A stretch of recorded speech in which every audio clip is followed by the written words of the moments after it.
Bakit tahimik ang Diyos sa panahon ng problema? Bakit parang tahimik ang Diyos kapag may problema tayo?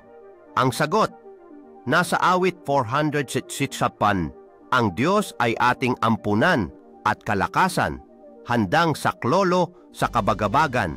Kaya kung parang tahimik siya, hindi ibig sabihin na wala siya. Minsan sinusubok niya ang pananampalataya natin. Tulad ni Job, nawala ang lahat sa kanya. Pamilya, kayamanan, kalusugan. Pero hindi siya bumitaw sa Diyos. At sa bandang huli, ibinalik lahat ng Diyos ng higit pa. Job 42:10, tandaan ang guro ay tahimik kapag may pagsusulit. Ganon din minsan ang Diyos, tahimik pero nariyan. Kaya habang may pagsubok, huwag mong tanungin, nasaan ang Diyos? Sa halip itanong mo, ano ang itinuturo niya sa akin ngayon?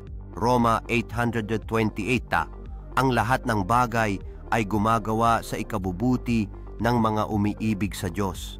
Ang pananampalataya lalong tumitibay sa panahon ng katahimikan, kaya huwag susuko. Nariyan ang Diyos kahit di mo siya marinig.